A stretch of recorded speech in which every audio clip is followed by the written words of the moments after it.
এই নীল, কি করছো তুমি? ছাড়ো আমাকে, ছেড়ে দাও বলছি। ভালো হবে না কিন্তু। কি করবে? চিৎকার চেঁচামেচি করবে? ইচ্ছে থাকলে করতে পারো। আমার কোনো সমস্যা নেই, কারণ এটা তোমার কর্মস্থল।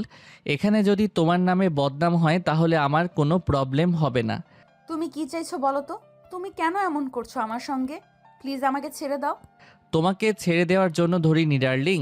আমি আমার মনস্কামনা পূর্ণ করব, তোমাকে একটা কিস করব, তারপর তোমাকে ছাড়বো।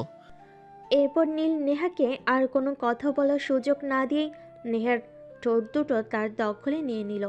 তারপর তার ইচ্ছে মতো ঠোঁট দুটো চুষতে থাকলো। বেশ কিছুক্ষণ পর ছেড়ে দিয়ে বলতে লাগলো, নেহা, সেই ছোটবেলা থেকে তোমাকে আমি ভালোবেসেছি, কিন্তু তখন আমি তোমাকে পাইনি। এখন যখন পেয়েছি, এখন তো তোমায় আমি আমার করে নেবই। তুমি যাই কিছু বলো আর যাই কিছু করো না কেন। দেখো, ছোটবেলায় কি হয়েছে না হয়েছে সে সব কিছু আমি ভুলে গেছি। তুমিও ভুলে যাও।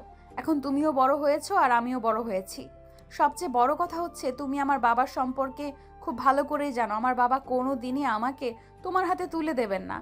আর তার চাইতেও বড় কথা হলো, আমার বাবা আমার বিয়ের সম্বন্ধ ঠিক করেছেন। সে তোমার বাবা যাই করুক না কেন, আমি তোমাকে ভালোবাসি, এই কথাটা চিরন্তন সত্য। আর আজ না হোক কাল তোমার বাবাকে নিজের হাতেই তোমাকে আমার হাতে তুলে দিতে হবে। এটাই সত্যি কথা। নীল, তুমি তো জানো আমার বাবার সম্পর্কে, আমার বাবা কেমন আর আমার চাচারা কেমন। সেই সব কিছু তাহলে কেন করছো তুমি আমার সঙ্গে? এরকম কেন? শুধু শুধু আমাকে নতুন করে কোনো কষ্ট দিতে চাইছো? আমি তোমাকে কোনো কষ্ট দিতে চাই না। আমি শুধু একটু ভালো থাকতে চাই তোমার ভালোবাসায়, ব্যাস এইটুকুই। এই বলতে বলতে নেহার ফোনটা বেজে উঠল। নেহা ফোনটা হাতে নিয়ে দেখে তার বাবা ফোন করেছে, তাই সে ফোনটা রিসিভ করে। আসসালামু আলাইকুম বাবা। ওয়ালাইকুম আসসালাম মামুনি। তুমি কি হসপিটাল থেকে বের হয়েছো? তোমাকে একটু তাড়াতাড়ি করে বাসায় আসতে হবে, একটা সমস্যা হয়েছে। কি হয়েছে বাবা? তুমি বলো আমাকে। আমি এক্ষুনি রওনা দিচ্ছিলাম। তোমার দাদু একটু অসুস্থ হয়ে পড়েছে, ওনাকে এসে একটু দেখতে হবে। যদি প্রয়োজন হয় তাহলে আমরা ওনাকে হসপিটালে নিয়ে যাব। তুমি একটু তাড়াতাড়ি বাড়িতে চলে এসো। ঠিক আছে বাবা, কোনো সমস্যা নেই, আমি এক্ষুনি চলে আসছি। তুমি কোনো চিন্তা করো না নীল, আমি আসছি। আর আমি আশা করব তুমি আর কোনো বাড়াবাড়ি করবে না, কারণ আমি তোমার কারণে কোনো সমস্যায় পড়তে চাই না। নাকি আমাকে হারাতে চাও না সেটাই বলো। কারণ তুমি আমায় ভালোবাসতে আর এখনও ভালোবাসো, সেটা আমি তোমার চোখ দেখেই বুঝতে পারছি। কিন্তু তুমি তোমার বাবার ভয়ে এটা বলতে পারছো না। তুমি তোমার বাবা আর তোমার পরিবারকে অনেক বেশি ভয় পাও। দেখো, আমি আছি তোমার পাশে। তখন আমি ছোট ছিলাম বলে তোমাকে ছেড়ে চলে যেতে বাধ্য হয়েছিলাম, কিন্তু এখন আমি যথেষ্ট বড় হয়েছি আর ভালো মন্দ বুঝবার মতো বয়স হয়েছে। এখন আমি তোমাকে কোনোভাবেই ছেড়ে চলে যাব না। নেহা নীলের কথাই কোনো উত্তর না দিয়ে সেখান থেকে চলে গেল। হসপিটাল থেকে বের হয়ে নেহা একটা রিক্সা নিল। তার বাসা থেকে হসপিটালের দূরত্ব খুব বেশি না। তার রিক্সায় যেতে সর্বোচ্চ 10 মিনিটের মতো সময় লাগবে। সে রিক্সায় বসে বসে ভাবছিল সেই ছোটবেলার কথা। নেহার বয়স তখন 10 বছর। সে তখন ক্লাস 4-এ পড়াশোনা করে একটা ইংলিশ মিডিয়াম স্কুলে। তারা জয়েন্ট ফ্যামিলিতে বসবাস করত। তখন তার বড় চাচার একটা মেয়ে ছিল, যে কিনা একটা ছেলের সাথে সম্পর্কে যুক্ত। সেদিন বিকেলবেলা কিরে নেহা, কি করছিস? আমি একটু বাইরে যাব, যাবি আমার সঙ্গে? আমার তো বাইরে যেতে মন চায়, কিন্তু আব্বু দেখে অনেক বকাবকি করে। সেটা তো তুমি জানোই। সারা দিন বাড়িতে বসে বসে শুধু পড়াশোনা করতে হয়, আমার আর ভালো লাগে না। ছোট আব্বু এখন বাড়িতে নেই, একটু শহরে গেছে, একটা কাজে আসতে সন্ধ্যা হবে। তুই আমার সঙ্গে গেলে যেতে পারিস, আমি ছোট আম্মুকে বলে এসছি। ঠিক আছে, তাহলে কোনো সমস্যা নেই, আমি যাব তোমার সঙ্গে। কিন্তু তুমি কোথায় যাবে আর কেন যাবে সেটা কি বলবে আমাকে? আমি কোথায় আর কেন যাচ্ছি সেটা না হয় সেখানে গেলেই বুঝতে পারবি।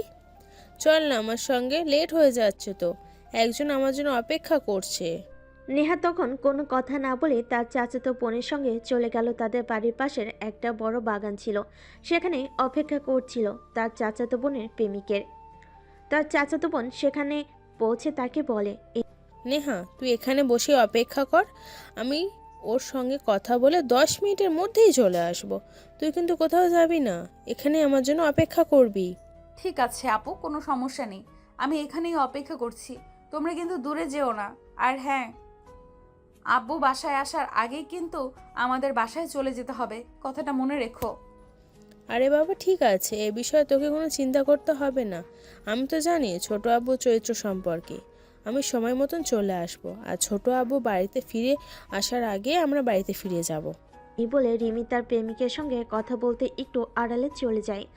আর নেহা তখন সেখানেই একটা বড় আম গাছের নিচে বসেছিল। তখনই হঠাৎ গাছ থেকে একটা পাকা আম নিচে পড়ল, আর গাছের উপর থেকে অট্টহাসির আওয়াজ শোনা গেল। নেহা তখন সেদিকে ফিরে তাকালো। সে উপরের দিকে ফিরে তাকিয়ে দেখতে পেল দুটা ছেলে গাছের মগডালে বসে আছে। তখন সে তাদের উদ্দেশ্য করে বলল, এই কারা তোমরা? আমাদের বাগানে আম চুরি করে খাচ্ছ, আবার আমার উপরে আম ছুঁড়ে মেরেছো। কি করব বলো, তোমার বাবা তো দারুণ কিপটে, আমাদের একটা আমও কুড়িয়ে খেতে দেন না। আজ দেখলাম তোমার বাবা বাড়ির বাইরে চলে গেছেন, তাই তো আম খেতে এলাম। এইভাবে আম চুরি করে খাওয়ার মজাই আলাদা। যদিও আমাদের বাড়িতে অনেকগুলো আম গাছ আর আম রয়েছে, কিন্তু অন্যের কাছে আম খাওয়া খুব ভালো লাগে। তোমরা জানো না অন্য জিনিস চুরি করে খাওয়া পাপ? এগুলো কি তোমাদের স্কুলে শেখায় না? চুরি করে কোথায় খাচ্ছি তুমি তো দেখেই ফেলেছ। এখন তো আর চুরি করতে পারলাম না। যাই হোক, আমরা নিচে আসছি, নিচে এসে তোমার সঙ্গে কথা বলি। নীল আর তার সঙ্গে ছেলেটা দুজনেই নিচে নেমে আসে আর বসে বসে নেহার সঙ্গে গল্প করতে থাকে। তোমার নাম কি? তোমার নামটা তো বললে না। তুমি তো দেখতে দারুণ মিষ্টি। আমি নেহা, নেহা চৌধুরী। আচ্ছা, তোমাদের বাড়ি কোথায়? তোমাদের তো আগে কখনো দেখিনি। বাগানের পিছন দিকটায় আমাদের বাড়ি। তুমি তো হয়তো কখনো বাড়ি থেকে বের হও না, তাই আমাদের দেখতে পাওনি। আচ্ছা, তুমি কোন স্কুলে পড়ো? তোমাকে তো আমাদের স্কুলে আসতে দেখি না। নাকি তুমি স্কুলেই পড়ো না? আমি তো স্কুলে পড়ি। আমি তো আমাদের স্কুলে তোমাদের কেউ দেখতে পাই নাই। তোমরা কোন স্কুলে পড়ো? তোমাদের স্কুলের নাম কি? আমরা তোমাদের গ্রামের প্রাইমারি স্কুলটাতেই পড়াশোনা করি। তুমি কোথায় পড়াশোনা করো? আমি তো ইংলিশ মিডিয়ামে পড়াশোনা করছি। শহরে প্রতিদিন সকালবেলা আমাদের ড্রাইভার আমাকে নিয়ে যান, আবার বিকেলবেলা নিয়ে আসেন। এইভাবেই কথা চলছিল তাদের মধ্যে। তখনই নেহার বোন সেখানে চলে আসে আর নেহাকে বলে, কি ব্যাপার, ওরা কোথা থেকে আসলো? ওরা কি বাগানে আম চুরি করতে এসেছিল নাকি? আর তুই ওদের সঙ্গে কি গল্প করছিস? আপু, আসলে ওরা আব্বুর ভয়ে বাগানে আম খেতে আসতে পারে না। আব্বু আজ বাড়িতে নেই, তাই আম পাড়তে এসেছে। যাই হোক, তোমরা কথা বলা শেষ হয়ে গেলে বাড়িতে চলো। আব্বু কখন চলে আসবে তার ঠিক নেই, পরে আবার আমাদের বকা শুনতে হবে। হ্যাঁ তাই চল। আর এই ছেলেরা তোমরাও চলে যাও, ছোট আব্বু যদি তোমাদের দেখে তাহলে মেরে হাড্ডিগুড্ডি ভেঙে দেবে। চল নেহা, তাড়াতাড়ি সন্ধ্যা হয়ে আসছে। এই বলে নেহা আর রিমি দুজন বাড়িতে চলে আসে। ওইদিকে নীল তার বন্ধুকে সঙ্গে নিয়ে বাড়িতে চলে যায়। তারপরের দিন বিকেলবেলা নেহা নিজে রিমিকে গিয়ে বলে, আপু, আপু তো আজকেও আবার বাড়ি থেকে বের হয়ে গিয়েছে। চলো না আমরা আমবাগান থেকে ঘুরে আসি। কাল আমার খুব ভালো লাগছিল ওই ছেলেগুলোর সঙ্গে গল্প করে। জানো, আমার না একটা বন্ধু খুবই প্রয়োজন, যার সঙ্গে আমি সব সময় হেসে খেলে সময় কাটাতে পারবো। তোর সেগুড়ে বালি, তুই তো ছোট আব্বুকে চিনিস। ছোট আব্বু যদি দেখতে পায় তুই ওই ছেলেগুলোর সঙ্গে গল্প করছিস, তাহলে তোকে তো কী করবে জানি না, কিন্তু ওই ছেলেগুলোর হাড্ডি গুঁড়ো করে দেবে।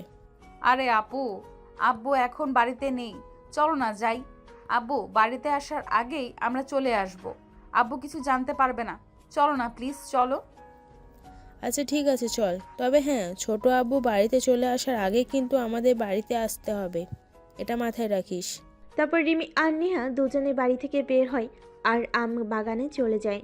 নেহা আর রিমি দুজনে বাগানে এসে দেখে গতকালকের মতো আজকে ওই ছেলে দুটো আম পেড়ে গাছের নিচে বসে খাচ্ছে। তখন নেহা ওদের উদ্দেশ্য করে বলে, গাছের পাকা পাকা আমগুলো কি শুধু তোমরাই খাবে? আমাদেরকেও দিবে? আমাদেরও তো আম খেতে মন চায়। প্লিজ আমাদের কিছু আম খেতে দাও না। আমরা তো এই কয়টায় আম পেড়েছিলাম, এগুলো তো খাওয়া শেষ হয়ে গেছে। সমস্যা নাই, তোমরা দুজন এখানে বসো, আমি তোমাদের জন্য আম পেড়ে নিয়ে আসছি। এই বলে নীল লাফ দিয়ে গাছে উঠে যায় আর বেশ কিছু আম পেড়ে তারপর নিচে চলে আসে। তারপর সবাই মিলে একসঙ্গে বসে আম খেতে খেতে গল্প করতে থাকে।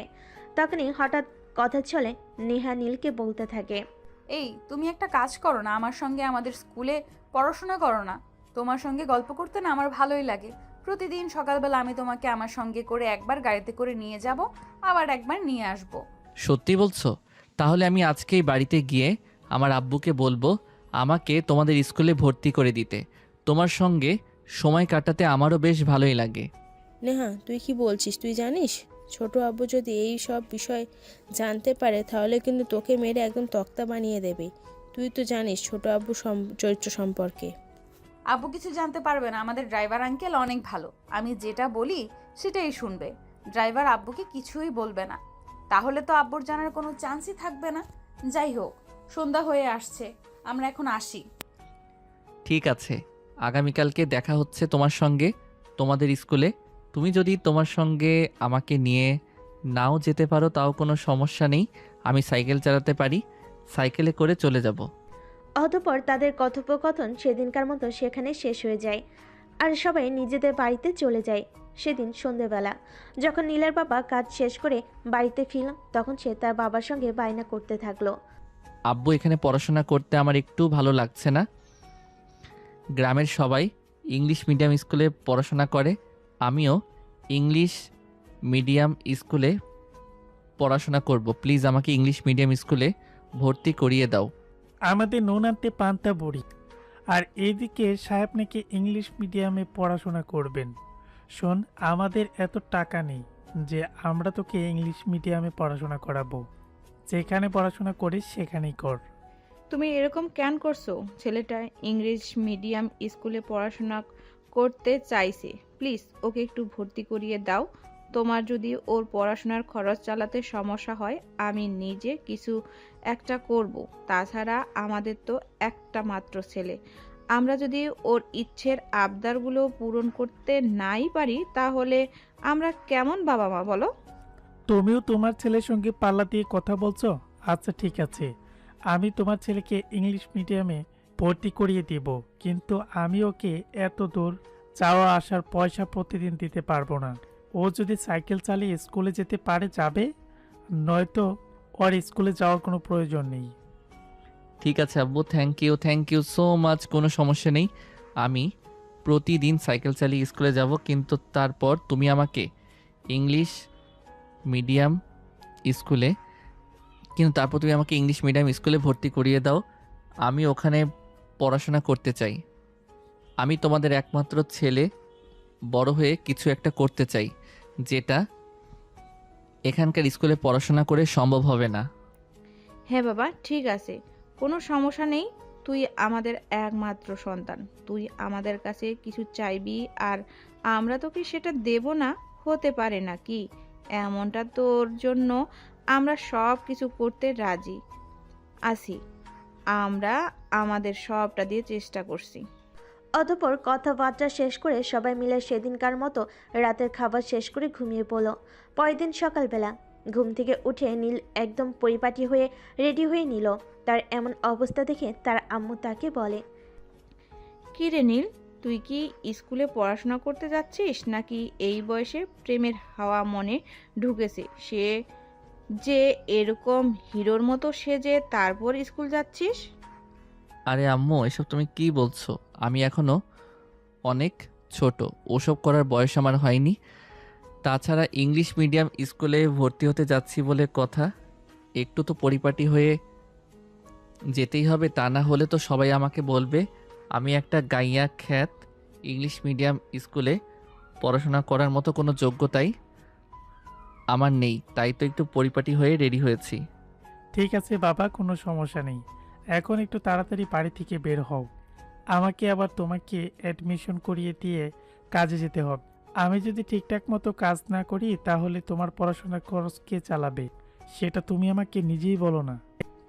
এভাবে কথা বলতে বলতে নীল আর তার আব্বু বাসা থেকে বের হয়ে চলে গেল স্কুলে অ্যাডমিশন করতে। স্কুলে অ্যাডমিশন পর্ব শেষ হলে নীল তার স্যার ক্লাসরুমে নিয়ে গেল। ক্লাসরুমে স্যারের সঙ্গে নীলকে দেখতে পেয়ে নেহা তো মহা খুশি। স্যার নীলকে সবার সঙ্গে পরিচয় করিয়ে দিল আর তারপর ক্লাস শুরু হলো। এদিকে দেখতে দেখতে টিফিন আওয়ার চলে আসলো। নীল আর নেহা দুজনে ক্যান্টিনে বসে আছে, সামনাসামনি গল্প করছে। নীল, তুমি তো আজ টিফিন নিয়ে আসোনি, চলো না আমরা টিফিন নিয়ে এসেছি, সেটা আজ দুজনে ভাগ করে খেয়ে নেই। তুমি তো শুধুমাত্র তোমার জন্যই টিফিন নিয়ে এসেছো। এখন যদি তোমার খাবারটা আমি খেয়ে ফেলি তাহলে তো তোমার ওইটুকু সামান্য খাবারে পেট ভরবে না, তখন তোমার কষ্ট হবে। আরে না না বাবা, সেরকম কিছুই হবে না। কারণ আমার বাবা আমাকে প্রতিদিন টিফিন বাবদ কিছু টাকা দিয়ে থাকেন। সেগুলো আমি প্রতিদিন খরচ করি না, আমার কাছে আমি জমিয়ে রাখি। আজকেও দিয়েছেন। আমরা টিফিন খেয়ে তারপর চলো ক্যান্টিন থেকে আরও কিছু কিনে খেয়ে নেই। আমি তো নিজে কিছু নিয়ে আসিনি। এখন কি তোমার থেকে সব পুরোটা খাওয়া ঠিক হবে? একদম এভাবে কথা বলবে না। তুমি তুমি আর আমি বন্ধু, আর বন্ধু বন্ধুর খাবার খাবে না তো কি করবে? এখন চুপচাপ খাবার খাওয়া শুরু করো দেখি। তখন নীল আর কোনো কথা না বলে নেহার সঙ্গে টিফিন খাওয়া শুরু করলো। এভাবেই কেটে গেল তাদের সেদিনকার দিনটা। স্কুল ছুটির পর নেহাকে তাদের ড্রাইভার আঙ্কেল নিতে আসলো, কিন্তু নীলের সেদিন প্রথম দিন, তাই সাইকেল নিয়ে আসেনি। তাই নেহা নীলকে বলেছিল, নীল, তুমি যেহেতু আজ সাইকেল নিয়ে আসোনি আর আঙ্কেলও চলে গেছে, এখন তো তোমাকে এই পুরোটা রাস্তায় হেঁটে হেঁটে যেতে হবে, কারণ তোমার কাছে তো কোনো টাকা নেই। তাই বলছিলাম কি, তুমি আমার সঙ্গে আমাদের গাড়িতে চলো, তোমাকে তোমাদের বাড়ির সামনে নামিয়ে দেব, তারপর আমি আমাদের বাড়িতে চলে যাব। আমি তোমার সাথে যেতেই পারি, আমার কোনো সমস্যা নেই। কিন্তু তোমার আব্বু যদি দেখে ফেলে তাহলে তো তোমার আব্বু অনেক বকাবকি করবে। তোমাদের বাড়ির আগে আর আমাদের বাড়ির পরে তোমাকে তোমাদের বাড়ির সামনে নামিয়ে দিয়ে তারপর আমি আমাদের বাড়িতে চলে যাব।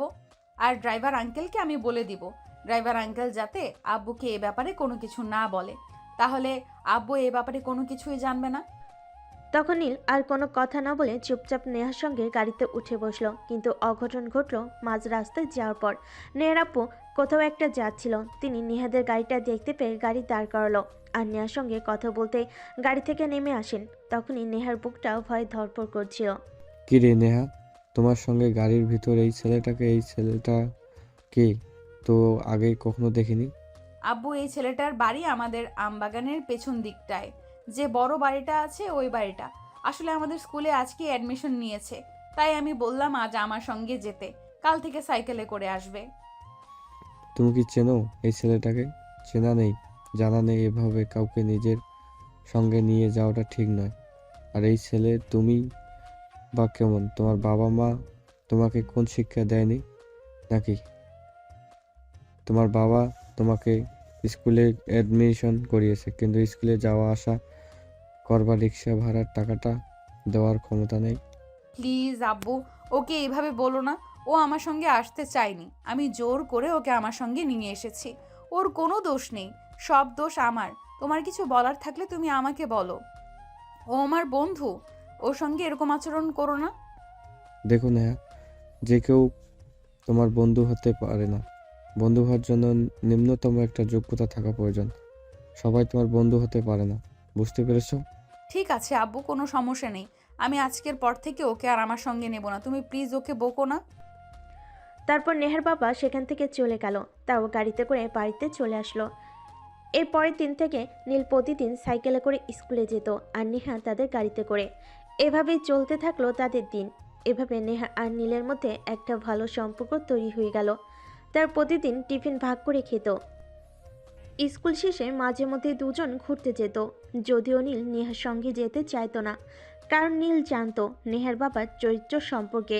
নেহার বাবা নেহার সঙ্গে নীলকে দেখলে বকাবকি করত। নেহা নিজে জোর করে নীলকে তার সঙ্গে নিয়ে যেত, কিন্তু দুর্ঘটনা ঘটল সেদিন ড্রাইভার কোনো কারণে নেহাকে আনতে যেতে পারেনি। তাই নীল নেহাকে সাইকেলে করে বাড়ি পৌঁছে দেওয়ার দায়িত্ব নেয় এবং মাঝ রাস্তা পর্যন্ত আসে। তখনই হঠাৎ নেহা বলে, আজকে তো ড্রাইভার আঙ্কেল আমাকে নিতে আসেনি, চলো না আমরা কোথাও থেকে ঘুরে আসি। বাড়িতে বলবো হেঁটে আসতে দেরি হয়েছে। আমি কিন্তু তোমার বাবাকে প্রচণ্ড ভয় পাই। তোমার বাবা যদি পরে আবার তোমাকে বকাবকি কিংবা মারধর করে। তোমাকে এই বিষয়ে চিন্তা করতে হবে না, চলো না যাই। তখন নীল নেহার কথায় বাধ্য হয়ে নেহাকে নিয়ে ঘুরতে চলে যায়। আর এদিকে দেখতে দেখতে দুপুর গড়িয়ে বিকেল হয়ে গেল। তখনই নেহার আম্মু নেহার আব্বুকে বলে, ওগো শুনছ, বিকাল তো 3টা বেজে গেল, নেহা এখনো স্কুল থেকে আসলো না। মেয়েটার পথে আবার কোনো বিপদ হয়নি তো? আজকে ড্রাইভারের শরীরটাও খারাপ, সেও নেহাকে আনতে যেতে পারেনি। ড্রাইভার নেহাকে আনতে যায়নি, সেটা তুমি আমাকে আগে বলনি কেন? তুমি যদি সেটা আগে আমাকে বলতে তাহলে আমি নিজেই নেহাকে আনতে যেতাম। এখন মেয়েটা কোথায় আছে সেটা আমি কি করে জানবো? আরে আমি তো ভেবেছিলাম নেহা কোন একটা গাড়ি নিয়ে চলে আসবে, কিন্তু সে এখনো আসেনি। প্লিজ তুমি একটু একটা একটা করো, কিছু একটা করো, আমার মেয়েটার যেন কিছু না হয়। নেহার আপু তখন নেহার আম্মুকে আর কিছু না বলে গাড়ি নিয়ে বের হয়ে পড়লেন। তিনি স্কুলে গিয়ে জানতে পারলেন স্কুল অনেকক্ষণ আগেই ছুটি হয়ে গেছে আর নেহা নীলের সঙ্গে স্কুল থেকে বের হয়েছে। তখন নেহার বাবার মনে একটু সন্দেহ হয়, এই ছেলেটা আবার নেহার সঙ্গে উল্টাপাল্টা কিছু করেননি তো। তাই তিনি আবার স্কুল থেকে বের হয়ে নেহাকে খুঁজতে থাকেন। তখনই হঠাৎ দেখেন মাঝ রাস্তায় নীল আর নেহা সাইকেল করে বাড়ির দিকে যাচ্ছে। তখনই সাইকেলের সামনে দিয়ে নেহার বাবা গাড়িটা দাঁড় করেন। নেহার বাবাকে দেখতে পেয়ে নীল আর নেহা দুজনেই ভয়ে থরথর করে কাঁপছিল। নেহার বাবা তখন নীলের সাইকেলের সামনে তাদের গাড়িটা দাঁড় করেন। নেহার বাবাকে দেখতে পেয়ে নীল আর নেহা দুজনেই থরথর করে ভয়ে কাঁপছিল। নেহার আপু তখনই তাদের দুজনের সামনে দাঁড় হয়ে ধমক দিয়ে তাদের বলেন, কি ব্যাপার নেহা, এতক্ষণ তুমি কোথায় ছিলে? তোমার স্কুল ছুটি হয়েছে সেই দুপুর 1টায়। আব্বু আসলে ওর সাইকেলটা নষ্ট হয়ে গেছিল, ওইটাই ঠিক করতে একটু সময় লেগেছে। ও সাইকেল নষ্ট হয়েছে, তাতে তোমার কি সমস্যা? তোমার কাছে কি টাকা ছিল না? তুমি কি একটা অটোতে করে বাড়িতে চলে যেতে পারতে না? তুমি কেন এই ছেলেটার সঙ্গে বসেছিলে? জবাব দাও আমাকে। আঙ্কেল, ওর কোনো দোষ নেই, আসলে আমি ওকে আমার সঙ্গে নিয়ে এসেছিলাম। আপনি ওকে প্লিজ বকবেন না। হ্যাঁ, চুপ কর ছোট লোকের বাচ্চা, তুই আমার মেয়ের সঙ্গে কেন এত মেলামেশা করিস? জানিস না তোকে আমি সহ্য করতে পারি না? দাঁড়া, আজকেই আমি তোদের একটা ব্যবস্থা করব। জানিস না তোরা আমার ক্ষমতা সম্পর্কে। আব্বু প্লিজ তুমি ওকে কিছু বলো না, ওর কোনো দোষ নেই, আমি নিজেই ওর সঙ্গে এসেছি। প্লিজ ওকে ছেড়ে দাও, চলো আমরা বাড়ি চলে যাই। নেহার আপু তখন রাগে ফুসফুস করছিল, কিন্তু তারপর তিনি নিজেকে সংযত করে নেহাকে নিয়ে বাড়িতে চলে যান। এরপর চলে গেল আরও কয়েকদিন। হঠাৎ একদিন বিকেলবেলা নেহার আপু একটা কাজে হঠাৎ করে বাসা থেকে বের হয়ে যান। তাই নেহা আমবাগানে চলে আসে নীলের সঙ্গে একটু দেখা করে কথা বলে সময় কাটানোর জন্য। কিন্তু নেহা ভুল করেও জানতো না যে তার আপু ওনার কাজ শেষ করে তাড়াতাড়ি চলে আসবেন। এদিকে নেহার আপু বাড়িতে এসে নেহাকে খুঁজতে শুরু করেন। নেহাকে কোথাও খুঁজে না পেয়ে তিনি বারান্দায় এসে বসেন। তখনই হঠাৎ আমবাগানের দিকটাই কারো গানের গলা শুনতে পাচ্ছিল। তাই তিনি কারোর সঙ্গে কিছু না বলেই আমবাগানের দিকটায় চলে আসেন। ওখানে এসে তিনি দেখতে পান নেহা আর নীল পাশাপাশি বসে আছে আর নীল নেহাকে গান শোনাচ্ছে। এমন দৃশ্য দেখে তিনি তো রাগে ফুসফুস করতে থাকেন। তখনই সেখানে আসেন আর নীলের গালে ঠাস ঠাস করে 2টা চর বসিয়ে দিয়ে বলতে থাকেন, এই ছোট লোকের বাচ্চা, তোর সাহস কি করে হলো আমার মেয়েকে বাড়ি থেকে নিয়ে এসে এখানে বসে গান শোনানোর? আজ আমি তোদেরকে এই এলাকা ছাড়া করেই ছাড়বো। তুই জানিস না আমাকে। আব্বু প্লিজ ওকে ছেড়ে দাও, ওর কোনো দোষ নেই, আমি ওকে এখানে আসতে বলেছিলাম। আসলে ওর গান আমার খুব ভালো লাগে, তাই আমি ওকে বলেছিলাম এখানে এসে আমাকে গান শোনাতে। প্লিজ তুমি ওকে কিছু বলো না। নেহা তুই বাড়িতে চল, আর কি করব না করব সেটা আমি বুঝে নেব। আমার ক্ষমতা সম্পর্কে এদের কোনো আইডিয়া নেই, তাই এই ছেলেটা তোর সঙ্গে মেলামেশা করার সাহস দেখাতে পেরেছে। আজ আমি ওদের আমার ক্ষমতা সম্পর্কে ধারণা দেব। এই বলে নেহার আপু নেহাকে নিয়ে সেখান থেকে চলে যান। আর পরের দিন সকালবেলা গ্রামের সালিশ করেন। আসলে নেহার আব্বু ছিল গ্রামের প্রভাবশালীদের মধ্যে একজন। ওনার যেমন সম্পদ তেমনি ক্ষমতা, আর ক্ষমতা সম্পদের জন্য উনি অনেক বড় করতেন। উনি গ্রামের অন্য কাউকে তেমন একটা পাত্তা দিতেন না। সালিশে সেদিন সবার সামনে বলেন নীল জোর করে নেহাকে বাড়ি থেকে নিয়ে যায় আর বাগানে বসে গান শোনায়। ছেলেটার মধ্যে খারাপ চরিত্রের লক্ষণ আছে। তিনি আরও অনেক বাজে বাজে কথা বলেন নীলকে এবং গ্রামের সবার কাছে বলেন যে নীল এবং তার পরিবারকে এই এলাকা ছাড়তে হবে। তার যদি এই এলাকায় থাকে তাহলে গ্রামের কোনো মেয়ে নিরাপদে থাকতে পারবে না। দেখুন আপনারা ভুল করছেন, আমার ছেলে এরকম নয়। আমার ছেলে যথেষ্ট ভালো আর ভদ্র একটা ছেলে। আপনারা কেন অযথায় আমার ছেলেটাকে মিথ্যে দোষারোপ করছেন? প্লিজ আমার ছেলেটার সঙ্গে আপনারা এরকম করবেন না। কিন্তু এ যুগে টাকা পয়সা কথা বলে, তাই নীলের বাবার কথা কেউ শুনলেন না। সালিশের সিদ্ধান্ত হলো 1 সপ্তাহের মধ্যে নীলকে এবং তার পরিবারকে এই এলাকা ছেড়ে চলে যেতে হবে। কিন্তু তারপর নীলের বাবা চেয়েছিল এলাকায় থেকে যেতে, কিন্তু পরের দিন থেকে তাদের উপর শুরু হয় নানা রকম অত্যাচার। অবশেষে বাধ্য হয়ে নীলের বাবা নীল আর তার পরিবার সহ সেই গ্রাম ছেড়ে চলে যেতে বাধ্য হন।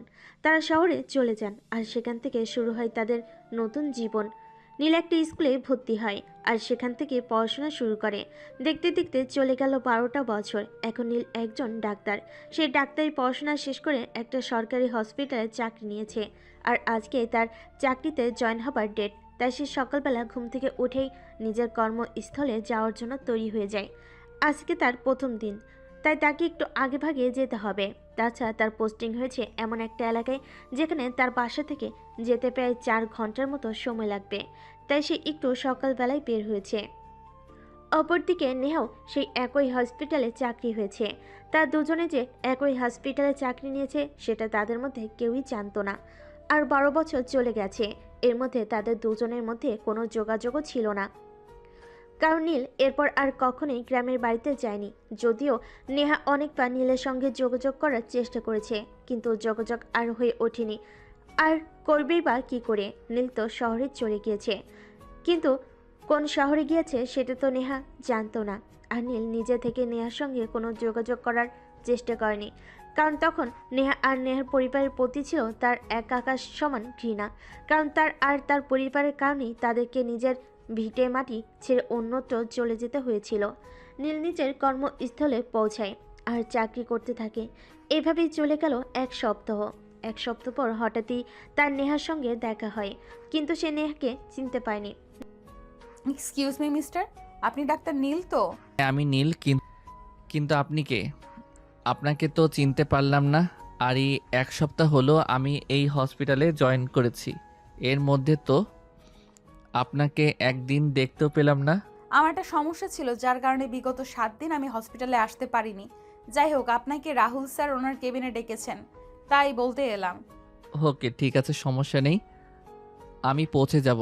কিন্তু ম্যাডাম, আপনার পরিচয়টা তো জানা হলো না। যেহেতু আমরা একই হসপিটালে চাকরি করছি, আপনার পরিচয়টা তো আমার জানা দরকার, তাই না?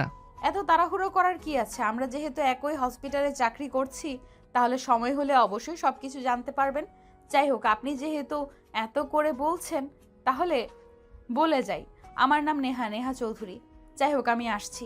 নেহা এই নামটা শুনে নীলের ভিতরে কেমন যেন একটা মোচড় উঠল, কিন্তু তারপর নীল নিজেকে স্বাভাবিক রাখার চেষ্টা করলো, কারণ সে মনে মনে ভাবছিল নেহা তো পৃথিবীতে হাজারটা মেয়ে থাকতে পারে, কিন্তু এই নেহাই কি সেই নেহা যাকে আমি ছোটবেলায় ভালোবেসেছিলাম?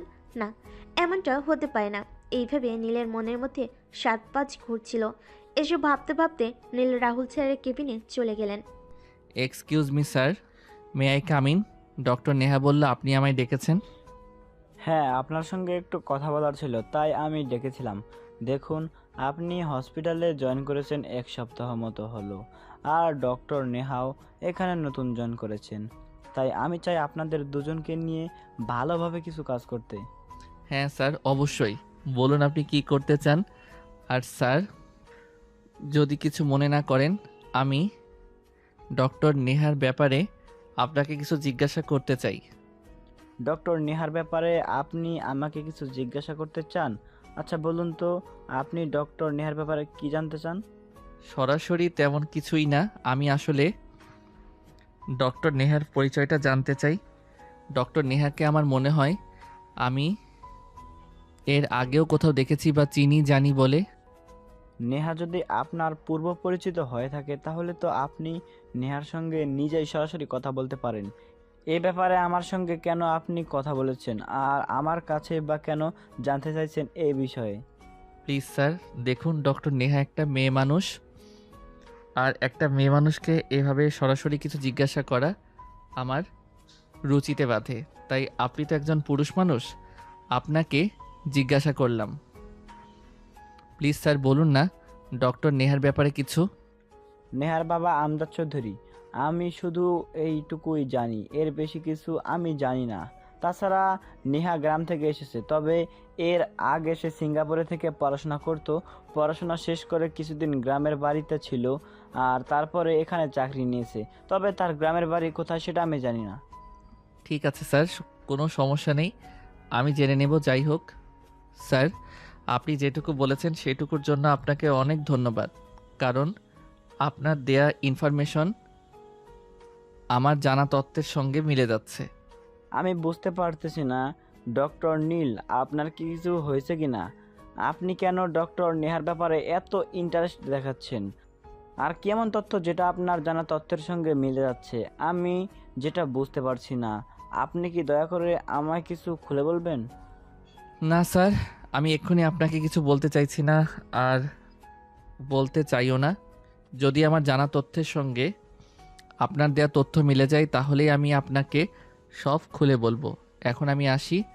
আর হ্যাঁ স্যার, আপনাকে একটা রিকোয়েস্ট, আমি যে ডক্টর নেহার ব্যাপারে আপনার কাছে জিজ্ঞাসা করেছি এটা যেন ডক্টর নেহা বা অন্য কেউ জানতে না পারে, প্লিজ স্যার। এই কথা বলে ডক্টর রাহুলের চেম্বার থেকে বের হয়ে নিচে চলে যায়। আর এদিকে দেখতে দেখতে আরও বেশ কয়েকদিন কেটে গেল। হঠাৎ একদিন বিকেলবেলা হসপিটাল থেকে বের হয়ে বাসার উদ্দেশ্যে রওনা হচ্ছিল, তখনই নীল তার সামনে এসে দাঁড়ায়। কি ব্যাপার ডক্টর নীল, কোনো সমস্যা হয়েছে নাকি? আপনি হঠাৎ আমার গাড়ির সামনে এসে দাঁড়ালেন। ডক্টর নেহা, আমি আপনার সঙ্গে একটু কথা বলতে চাই, প্লিজ একটু সাইডে আসুন। কি বলবেন এখানেই বলুন। আমার একটু বাসায় যেতে হবে, তারা আছে। আমি আপনার সঙ্গে দাঁড়িয়ে কথা বলতে পারবো না, কারণ এতটা টাইম আমার হাতে নেই। ডক্টর নেহা, আপনি কি কাউকে ভালোবাসেন? ডক্টর নীল, এগুলো কোন ধরনের ভদ্রতা আমি সেটা বুঝতে পারছি না। আপনি একজন ডক্টর, যথেষ্ট শিক্ষা অর্জন করে তারপরে ডাক্তার হতে হয়েছে।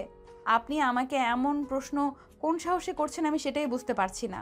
দেখুন ডক্টর নেহা, আপনি আমাকে যা ইচ্ছে তাই বলতে পারেন, কিন্তু আমি জানতে চাই আপনি কাউকে ভালোবাসেন কি না।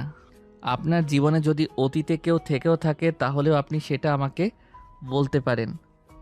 দেখুন ডক্টর নীল, আপনি সেই রকম কেউ নন যে আপনার সঙ্গে আমাকে সব কিছু শেয়ার করতে হবে। আর হ্যাঁ, আপনি এই হসপিটালে নতুন জয়েন করেছেন, সেটা আমি জানি।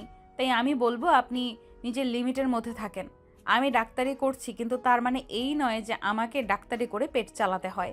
এমন কিছু করবেন না যাতে আমি চাকরিটা ছেড়ে যেতে বাধ্য হই। আরে ডক্টর নেহা, আপনি এভাবে কেন বলছেন? আমি কি আপনার সঙ্গে এভাবে কথা বলেছি নাকি? আমি তো শুধু আপনার কাছে জানতে চাইছি যে আপনি কাউকে ভালোবাসেন কি না। আমি কাউকে ভালোবাসি কি বাসি না সেটা জেনে আশা করি আপনার কোনো লাভ নেই। আমি আসছি, আল্লাহ হাফেজ। আর আমাকে বিরক্ত করার চেষ্টা করবেন না। এই বলে নেহা সেখান থেকে চলে যায়। এদিকে নীল তার পিছু ছাড়তে রাজি নয়, তাই সে নেহার গাড়ির পিছনে একটা রিক্সা নিয়ে নেহার বাড়ির গেট পর্যন্ত চলে আসে। নেহা ভিতর প্রবেশ করছিল, তখনই দেখতে পায় নীল তার গাড়ির পেছনে একটা রিক্সা থেকে নামছে। তখন নেহা দাঁড়ায় আর নীলকে বলে, কি ব্যাপার মিস্টার নীল, কি সমস্যা আপনার? আপনাকে তো আমি বলেছি যে আপনি আমার পেছন পেছন আসবেন না আর আমাকে ফলো করবেন না। তাহলে আপনি কেন আমার বাড়ি পর্যন্ত চলে এসেছেন? কি সমস্যা আপনার? সমস্যা? আমি আপনাকে ভালোবেসে ফেলেছি, আর কিছু জানতে চান? যদি আর কিছু জানতে চান তাহলে সেটাও বলতে পারি। এনাফ ইজ এনাফ ডক্টর নীল, আমি আপনার কাছ থেকে এগুলো আশা করিনি। দেখুন, আমরা একই হসপিটালে চাকরি করি, সেই ক্ষেত্রে আমরা দুজন সহকর্মী। আমি চাইবো আপনি আপনার সহকর্মীর প্রতি যথেষ্ট সহৃদয়বান হবেন এবং তাকে কোনো প্রকার বিরক্ত করবেন না।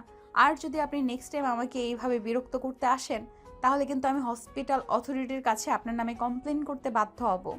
সেই সব করে আপনি কেন নিজেই নিজের মান সম্মান দুটোই মিশাতে যাবেন বলেন তো? আপনার বাবা তো আমজাদ চৌধুরী, তাই না? হ্যাঁ, কিন্তু আপনি আমার বাবার নাম জানলেন কি করে? কে আপনি আর কি আপনার পরিচয়?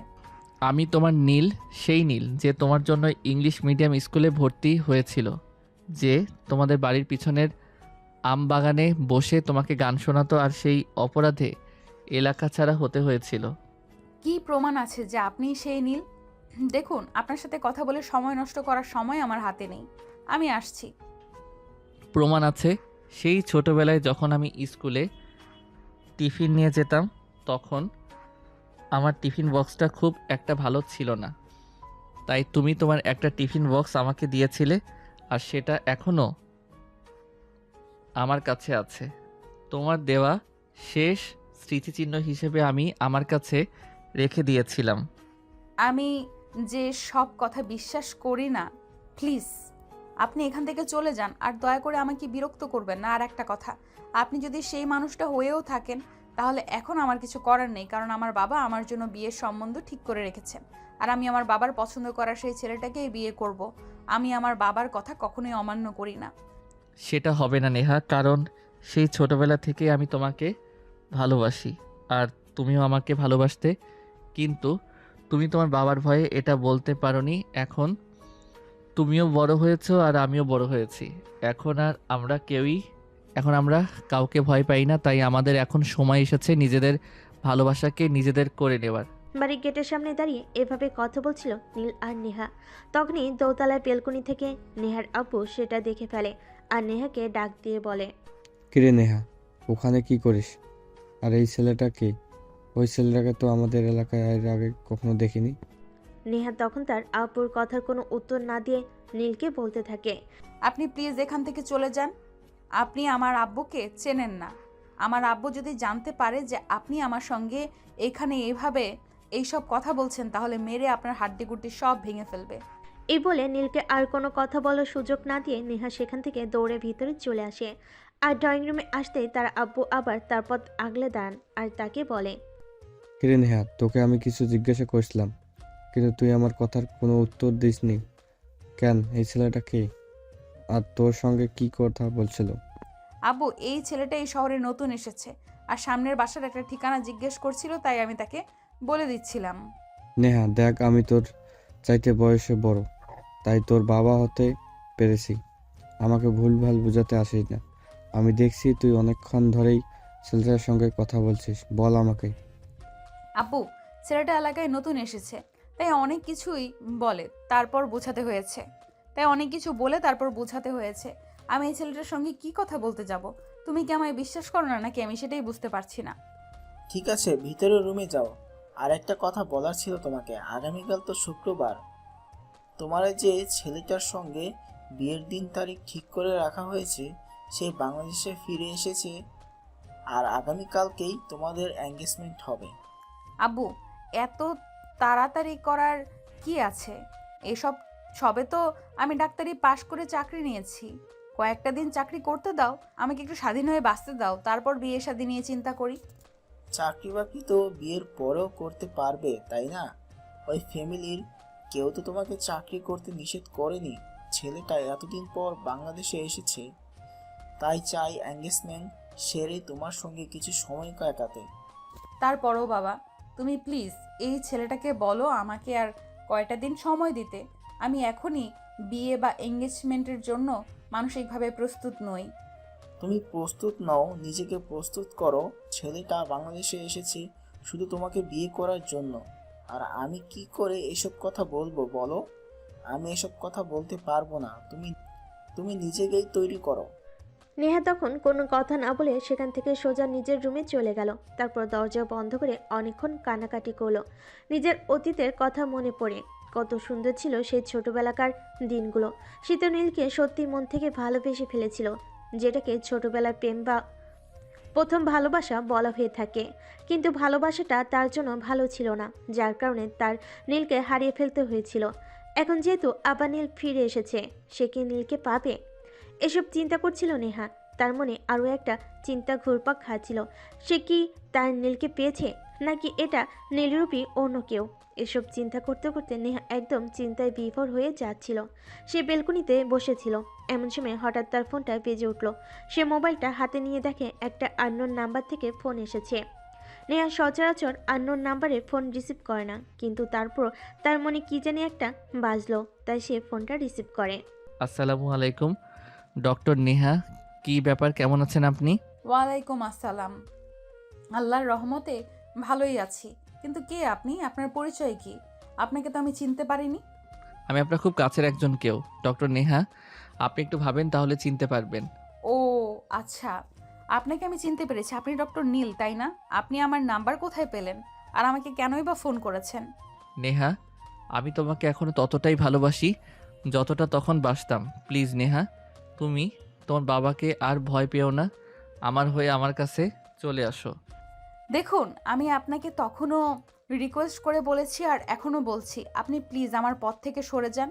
আপনি তো জানেন আমার বাবার চরিত্র সম্পর্কে। আমার বাবা যদি জানতে পারে আপনি আবারও আমার লাইফে ফিরে এসেছেন, তাহলে হয়তো আপনাকে খুন করে ফেলতে পারে, কারণ আপনাকে আমার বাবা একদমই সহ্য করতে পারে না। তোমার ভালোবাসা পাওয়ার জন্য আমি সব কিছুই করতে পারি। প্লিজ নেহা, তুমি আমার লাইফে ফিরে আসো। সেটা সম্ভব নয় ডক্টর নীল, কারণ আমার বাবা আমার বিয়ের সম্বন্ধ ঠিক করে রেখেছে।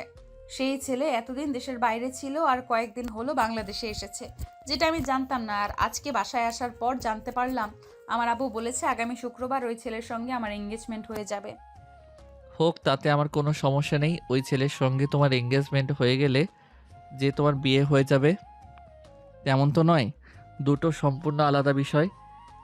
এঙ্গেজমেন্ট হোক, বিয়ে তো হবে না, বিয়ে তো তোমার আমার সাথেই হবে। প্লিজ ডক্টর নীল, ছোটবেলায় কি হয়েছে না হয়েছে সেই সব কিছু ভুলে যান।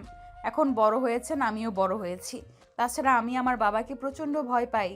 আমি আমার বাবার বিরুদ্ধে গিয়ে কিছু করতে পারবো না, সেই সাহস আমার নেই। নেহা, তুমি একবার বলো যে তুমি আমাকে বিয়ে করতে রাজি আছো। তোমার সাহস থাকতে হবে না, আমি নিজেই তোমার বাবার কাছে গিয়ে আমাদের বিয়ের প্রস্তাব দেব। তাছাড়া এখন তোমার বাবা আর আমি সমান সমান, কারণ ভাগ্যের চাকা কখন কাকে কোথায় নিয়ে যায় সেটা বলা যায় না। আমাদের অর্থবিদ্যা এখন আর কিছুতেই কমতি নেই যে তোমার বাবা আমাকে অবহেলা করে ফিরিয়ে দিতে পারবেন। কিন্তু তারপরেও, কারণ আমার বাবা এক কথার মানুষ, তিনি যখন কিছু বলেন তখন সেটা করেই ছাড়েন। আর আপনাকে তো বললাম যে আমার এঙ্গেজমেন্ট আগামীকাল। এই বলে নেহা কান্না করতে থাকে আর ফোনটা কেটে দেয়। অপরদিকে নেহার কান্না শুনে নীলের যেন একদম বুক ফেটে যাচ্ছিল। সে তখন সরাসরি তার আব্বুর রুমে চলে যায় আর সবকিছু খুলে বলে। সবকিছু শুনে তার আব্বু বলে, কেন এখনো অতীতকে বুকের মধ্যে পুষে রেখেছিস বাবা? কেন এখনো অতীতকে বুকের মধ্যে পুষে রেখেছিস বাবা? একটা মানুষের শুধুমাত্র কষ্টই দিতে পারে, এছাড়া কিছুই দিতে পারে না, সেটা তুই খুব ভালো করেই জানিস। কিন্তু তারপরেও কেন তুই এমনটা করছিস? আব্বু, আমি এখনও নেহাকে ততটাই ভালোবাসি যতটা তখন বাসতাম। তাই নেহাকে ছাড়া বেঁচে থাকা আমার পক্ষে সম্ভব নয়। তুমি আমার বাবা, তোমাকে আমি সব কিছু জানিয়েছি। এখন তুমি কি করবে না করবে সেটা একান্তই তোমার ব্যক্তিগত ব্যাপার। কিন্তু সমস্ত পৃথিবীর বিনিময়ে হলেও আমার শুধু আমার নেহাকেই চাই। আমি কিভাবে কি করব কিছুই বুঝতে পারছি না। এদিকে তো নেহার বাবার সঙ্গে আমাদের কোনো ভালো সম্পর্ক নেই, দ্বিতীয়ত নেহার বিয়ের সম্বন্ধ ঠিক হয়ে আছে, আর আগামীকালকে নেহার এঙ্গেজমেন্ট। আমি এখন কিভাবে কি করব তুই নিজেই আমাকে বল। আব্বু, তোমাকে তবে বলেই দিয়েছি আমার সারা পৃথিবীর বিনিময়ে হলেও নেহাকে চাই, কারণ নেহা ছাড়া আমি বেঁচে থাকতে পারবো না। এখন বাকিটা তোমার হাতে, কি করবে তোমরা চিন্তা করে দেখে নাও। নীলের এই কথা শুনে তার বাবা বেশ কিছুক্ষণ চিন্তা করলো, কিন্তু কোনো কুল কিনারা খুঁজে পেল না। কি করবে এখন? নেহার বাবার সামনে কি করে গিয়ে দাঁড়াবেন, যেই মানুষটা একদিন অপমান করেছিল, অসম্মান করেছিল, আর যেই মানুষটার জন্য একদিন গ্রাম ছেড়ে শহরে চলে আসতে হয়েছিল। এখন আবার কেন ওই মানুষটার সামনে যাবে? কিন্তু কোনো উপায়ও দেখা যাচ্ছে না, কারণ নীল ওনার একমাত্র ছেলে। তাই ওনাকে বাধ্য হয়ে নেহার বাবার কাছে যেতে হবে। তিনি নীলকে বললেন, আচ্ছা বাবা, ঠিক আছে, তুই কোনো চিন্তা করিস না, আমি কালকেই নেহার আব্বুর সঙ্গে কথা বলবো, দেখি কি করা যায়। অতঃপর পরের দিন সকাল হতে না হতেই নীলের বাবা প্রস্তুতি নেয় নেহাদের বাড়িতে যাওয়ার জন্য, এবং সকাল 8টার মধ্যে তিনি রওনা দেন। বাড়ির গেটের সামনে দাঁড়িয়ে কলিং বেল চাপ দিচ্ছিলেন। প্রায় 2 মিনিট পর নেহা এসে দরজা খুলে দেয়। নেহাকে দেখতে পেয়ে নীলের আব্বু বলে, আমি যদি খুব ভুল না করে থাকি তাহলে তুমি নেহা, তাই না? হ্যাঁ, আপনি ঠিকই চিনতে পেরেছেন, কিন্তু আমি তো আপনাকে চিনতে পারলাম না। কে আপনি? আর কি আপনার পরিচয়? আমি আশরাফ হোসেন, নীলের আব্বু। তোমার আব্বুর সঙ্গে কথা বলতে এসেছি তোমাদের দুজনের ব্যাপারে। তোমার আব্বু কি বাসায় আছেন? I am so sorry uncle, আমি আপনাকে চিনতে পারিনি। কেমন আছেন আপনি? প্লিজ ভেতরে এসে বসুন। আব্বু এখনো ঘুম থেকে ওঠেনি, তবে কিছুক্ষণের মধ্যেই উঠে যাবে। আপনি প্লিজ ড্রয়িং রুমে বসুন, আমি আব্বুকে ঘুম থেকে ডেকে তুলি। তাই বলে নেহা ভিতরের রুমে চলে গেল আর তার আব্বুকে ঘুম থেকে ডেকে তুলল। কি ব্যাপার, কি হয়েছে? আমার শরীরটা ভালো লাগছিল না, তাই ঘুমিয়েই ছিলাম, কিন্তু তুমি ডাকছো কেন? আব্বু, আসলে নিচে একজন এসেছেন তোমার সঙ্গে কথা বলতে। তোমার সঙ্গে জরুরি কিছু কথা বলতে চান, তাই তোমাকে ডাকলাম। আমার সাথে এত সকালে কে কথা বলতে এসেছে? আমার তো কারোর সঙ্গে কোনো মিটিং বা অ্যাপয়েন্টমেন্টের কথা ছিল না, তাহলে কে আসলো? আব্বু, আমি তো সেটা বলতে পারবো না। তবে উনি বলেছেন তোমার সঙ্গে উনি খুব জরুরি কিছু কথা বলতে চান। আচ্ছা ঠিক আছে, কোনো সমস্যা নেই, তুমি যাও, আমি এক্ষুনি যাচ্ছি, দেখছি কে এসেছে। নেহা তখন আর কোনো কথা না বলে চুপচাপ নিজের রুমে চলে গেল। আসলে সে বিষয়টা লুকিয়ে রেখেছে, কারণ সে নিজের মুখে তার বাবাকে কিছু বলতে চায় না। তাই তার বাবা নিজে গিয়ে কথা বলুক, তারপর তার বাবার সিদ্ধান্ত দেখবে। এদিকে তার বাবা ঘুম থেকে উঠে একটু ফ্রেশ হয়ে তারপর নিচে গেলেন। তিনি ড্রয়িং রুমে নীলের বাবাকে দেখতে পেয়ে বেশ অবাকই হলেন, আর সিঁড়িতে নামতে নামতে বললেন, তা কি ব্যাপার, আপনি আমার বাড়িতে হঠাৎ? আর আমার বাড়ির ঠিকানাই বা পেলেন কোথায়? যদি প্রয়োজন থাকে তাহলে ঠিকানা খুঁজে নিতে হয়, ঠিকানা কারোর দিতে হয় না। আমার আপনার সঙ্গে প্রয়োজন কিছু কথা আছে, তাই তো আমি আপনার বাসার ঠিকানা খুঁজে নিয়েছি। আপনি একটু বসুন, আমি আপনার সঙ্গে কথা বলতে চাই। আপনার সঙ্গে আমার দরকারি কিছু কথা বলার আছে। আমার সঙ্গে দরকারের কথা, তাও আবার আপনার? আমি তো সেটাই বুঝতে পারছি না। আপনি কি করতে এসেছেন আর কি বলতে এসেছেন? যাই হোক, আমার অত সময় নেই, আমার অফিসে যেতে হবে, তাই কি বলবেন তাড়াতাড়ি বলে ফেলুন। দেখুন, আমি জানতে পেলাম আপনার মেয়ের আজকেই এঙ্গেজমেন্ট হওয়ার কথা, কিন্তু আপনি দয়া করে সেটা করবেন না। সেটা আপনার মেয়ের জন্য ভালো হবে না। দেখুন, মেয়েটা আমাদের। আমার মেয়ের জন্য কোনটা ভালো হবে কোনটা খারাপ হবে সেটা চিন্তা করবার জন্য আমরা রয়েছি। আপনি একজন বাইরের মানুষ, তাছাড়া আপনার সঙ্গে আমাদের সেরকম কোনো সম্পর্ক নেই। তাই আমাদের মনে হয় আপনার মতামতটা আমরা এ ব্যাপারে গ্রহণ করতে পারবো না। কিন্তু আপনাদের সেটা করতেই হবে, কারণ আপনাদের মেয়ে নেহা আর আমার ছেলে নীল দুজন দুজনকে এখনো ঠিক ততটাই ভালোবাসে যতটা বাসতো। তাই আমি আপনার সঙ্গে কথা বলতে এসেছি। আমি আপনাদের মেয়েকে আমাদের বাড়ি বউ করে নিতে চাই। এই বলে এই কথা শুনে নেহার বাবা আর মা দুজনেই একদম তেলে বেগুনে জ্বলে উঠলেন। ওনারা কোনোভাবে এটা আশা করেননি যে কোনোদিনও নীল বা তার ফ্যামিলি আবার তাদের লাইফে ফিরে আসবে, আর এমন কিছু অপ্রত্যাশিত ঘটনা ঘটবে। তাই নেহার বাবা রেগে খটখট করতে করতে বলেন, দেখুন, আপনার সঙ্গে এতক্ষণ পর্যন্ত ভদ্রভাবে কথা বলেছি, কিন্তু আপনি এখন ভদ্রতার সীমা লঙ্ঘন করেছেন। তাই আমার মনে হয় আপনার সঙ্গে আর ভদ্রতাভাবে কথা বলা উচিত নয়। দয়া করে আমাদের বাড়ি থেকে বের হয়ে যান, তা না হলে কিন্তু সিকিউরিটি ডেকে ঘাড় ধাক্কা দিয়ে বাড়ি থেকে বের করে দিতে বাধ্য হব। আপনারা যদি ভুল করেও সেটা করেন তাহলে সেটা আপনাদের জন্য খারাপ হবে, কারণ আমি একজন বাবা আর নেহারও আপনাদের সন্তান। আমি যখন চাই না যে আমার সন্তান কষ্ট পাক, তেমনি আপনিও চান না আপনার মেয়ে জোর করে অন্য একজনের সাথে বিয়ে দিতে পারেন, কিন্তু সখী কখনোই হতে পারবে না। আপনি এখনই আর এই মুহূর্তে আমাদের বাড়ি থেকে বের হয়ে যান। আমি আপনার সঙ্গে আর কোনো কথা বলতে চাচ্ছি না। আপনার সঙ্গে আমাদের আর কিছুই বলার নেই। আড়াল থেকে সবকিছু শুনছিল নেহা। নিজের আব্বুর এমন কথা শুনে আড়াল থেকে বের হয়ে এসে সবার সামনে দাঁড়িয়ে তার আব্বুকে বলে, আব্বু প্লিজ তোমরা ওনাকে ফিরিয়ে দিও না। আমি নীলকে এখনো ততটাই ভালোবাসি যতটা সেই ছোটবেলায় বাসতাম। নীলকে ছাড়া অন্য কাউকে আমি বিয়ে করতে পারবো না। প্লিজ তোমরা বোঝার চেষ্টা করো। আরে নেহা, এসব তুই কি বলছিস? তোর কাছে কি আমাদের মান ইজ্জতের কোনো দাম নেই? এছাড়া তুই খুব ভালো করে জানিস তো তোর আব্বু ওনার পরিচিত একটা ছেলের সঙ্গে তোর বিয়ের সম্বন্ধ ঠিক করেছেন, আর আজকে তোদের এনগেজমেন্ট। এখন এসব কথা বলতে তোর লজ্জা করছে না? আম্মু, ভালোবাসার মানুষকে নিজের করে চাওয়া আর পাওয়ার মধ্যে কখনো কোনো লজ্জা পাওয়ার কথাই নেই। আমি নীলকে ভালোবাসি আর তাকে আপন করে পেতে চাই, তাহলে এখানে আমার লজ্জা কেন করবে সেটা তোমরাই আমাকে বলো। নেহা, তোর কি মাথা খারাপ হয়ে গেছে নাকি? সেটাই তো আমরা বুঝতে পারছি না। তুই যদি এই ছেলেটাকে ভালোবাসিস আর তোর বাবার পছন্দ করা ছেলেটাকেই বিয়েই না করবি, তাহলে তুই এতদিন বলিসনি কেন? এখন সব কিছু ঠিক হয়ে গেছে, এখন আর কোনো কিছু করার সম্ভব নয়। নেহার আম্মু প্লিজ থামো, আমাকে বলতে দাও। দেখেন, আমার মেয়ে যে এখনো আপনার ছেলেকে ভালোবাসে সেটা আমি জানতাম না। আর যদি জানতাম তাহলে আমি তাদের ভালোবাসার প্রতি বাধা হয়ে দাঁড়াতাম না। ঠিক আছে, কোনো সমস্যা নেই। আমার মেয়ে যেহেতু এখনো আপনার ছেলেকে ভালোবাসে আর আপনার ছেলেও আমার মেয়েকে ভালোবাসে, তাহলে ওদের ভালোবাসার সম্পর্কে আমি স্বীকৃতি দিতে আমার কোনো সমস্যা নেই। তার মানে আপনি ওদের সম্পর্ক মেনে নিয়েছেন। যাই হোক, আমি অনেক খুশি হলাম, আলহামদুলিল্লাহ। আল্লাহ পাক আপনাকে দীর্ঘজীবী করুক, আর সেই সঙ্গে আমার হবু পুত্র বধূ আর আমার ছেলেকেও সুখী জীবন দান করুক।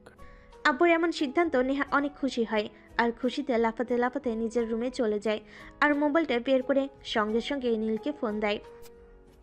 নীল, একটা খুশির খবর আছে, যেটা শুনলে তুমি অনেক খুশি হবে। আব্বু আমাদের সম্পর্কটা মেনে নিয়েছে, আর ওই ছেলের সঙ্গে আমার এঙ্গেজমেন্ট হবে না। এখন তুমি আমাকে কবে বিয়ে করতে আসছো সেটাই বলো। শান্ত হও ডার্লিং, এত তাড়াহুড়া করার কি আছে? ভালোবাসা যদি সত্যি হয় তাহলে তো পাবেই। আমাকে একটু ধৈর্য ধরো। নেহা তখন নীলের এই কথার অর্থ বুঝতে পারেনি, তাই সে ফোনটা কেটে দেয় আর খুশি মনে নিজেকে প্রফুল্ল রাখতে শুরু করে। এরপর চলে গেল বেশ কয়েকদিন। সেদিন নেহার আপু নেহার কাছ থেকে নীলের ফোন নাম্বার নেয় আর নীলকে ফোন দিয়ে বলে, নীল, আমার শরীরটা তো ভালো যাচ্ছে না, তাই আমি ভেবেছিলাম আমি অসুস্থ থাকতে না থাকতেই আমার মেয়ের বিয়ে শাদির কাজটা সেরে নেই। তাই তোমাকে ফোন করা। তুমি কবে ফ্রি আছো সেটাই বলো, তাহলে আমরা ভালো কোনো দিন দেখে তোমাদের বিয়ের কাজটা সম্পূর্ণ করে ফেলি। আচ্ছা ঠিক আছে, আপনি কোনো চিন্তা করবেন না। আমি বাড়িতে কথা বলি, আব্বু আম্মুর সাথে কথা বলি, দেখি তাদের কবে সুবিধা হয়, তারপর আমি আপনাকে জানাচ্ছি। এরপর নীল তার আব্বুর সঙ্গে কথা বলে এবং বিয়ের ডেট ফিক্সড করে নেহার আব্বুকে জানিয়ে দেয়। এদিকে বিয়ের সমস্ত কার্যক্রম শুরু হয়ে গেছে, কেনাকাটা থেকে শুরু করে সব কিছু। ইতিমধ্যে আরও 1 সপ্তাহ অতিবাহিত হয়ে গেল। আজ নেহা আর নীলের বিয়ের সমস্ত আয়োজন করা হয়েছে।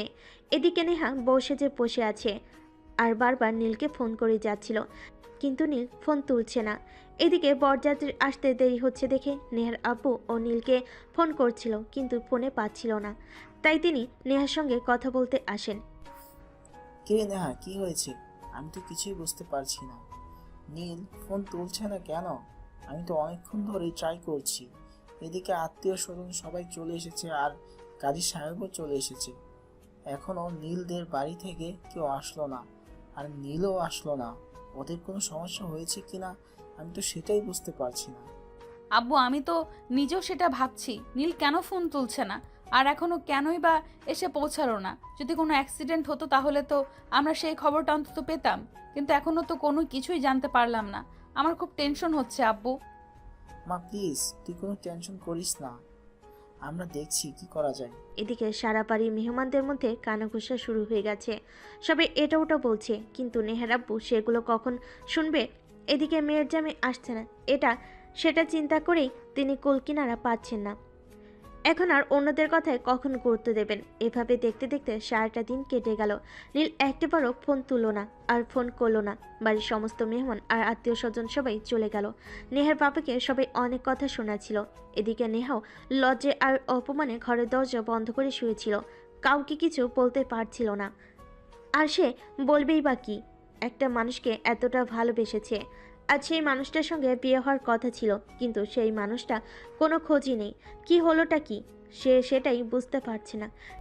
রেগে বিকেল পেরিয়ে সন্ধ্যা, সন্ধ্যা পেরিয়ে রাত হয়ে আসলো। রাতে তখন আনুমানিক 10টা বাজে। তখনই হঠাৎ নীলের থেকে নেহার ফোনে কল আসে।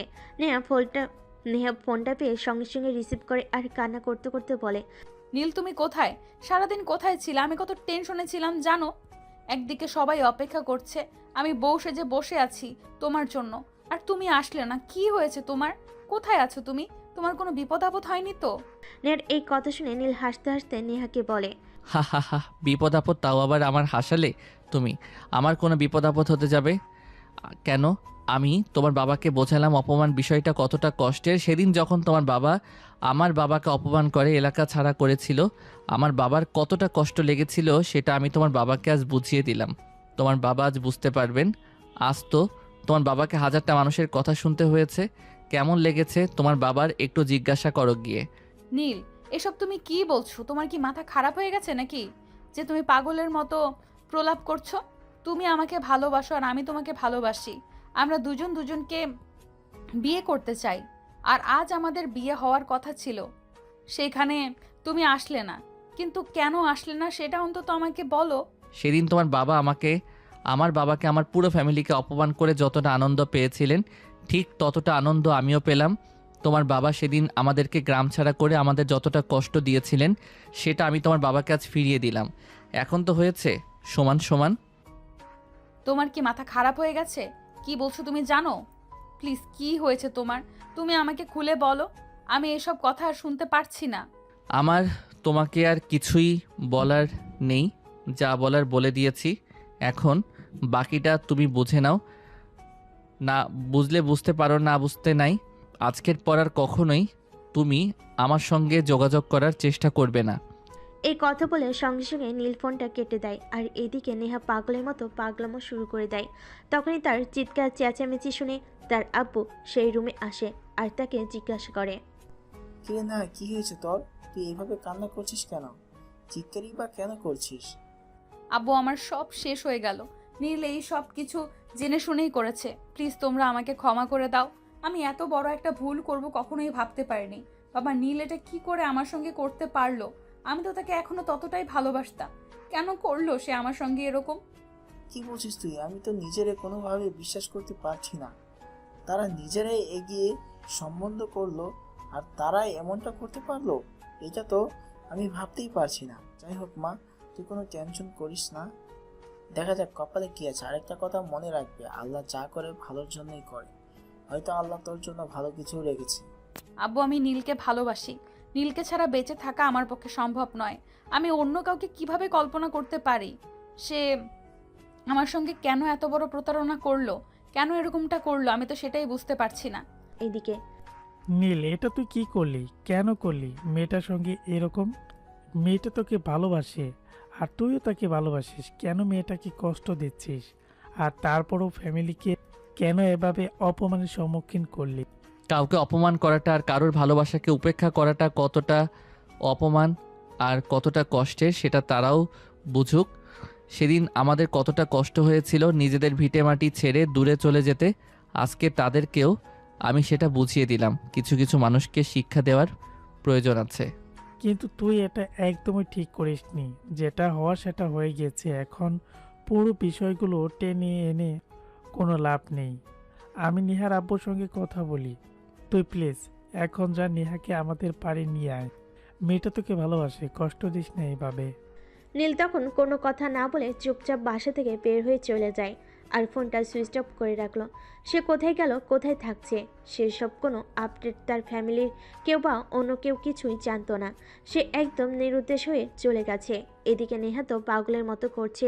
নীলকে সে প্রচণ্ড ভালোবাসে। সে সারাক্ষণ শুধু বসে বসে কান্নাকাটি করছে, খাবারও খাচ্ছে না, কারোর সঙ্গে কোনো কথা বলছে না। এরকম অবস্থা দেখে নেহার আব্বু নীলের আব্বুর সঙ্গে যোগাযোগ করার চেষ্টা করেন এবং অনেক খোঁজ নিয়ে নীলের বাড়ি পর্যন্ত তিনি পৌঁছে যান। ড্রয়িং রুমে নীলের আব্বু আর নেহার আব্বু দুজনের সামনাসামনি বসে আছেন।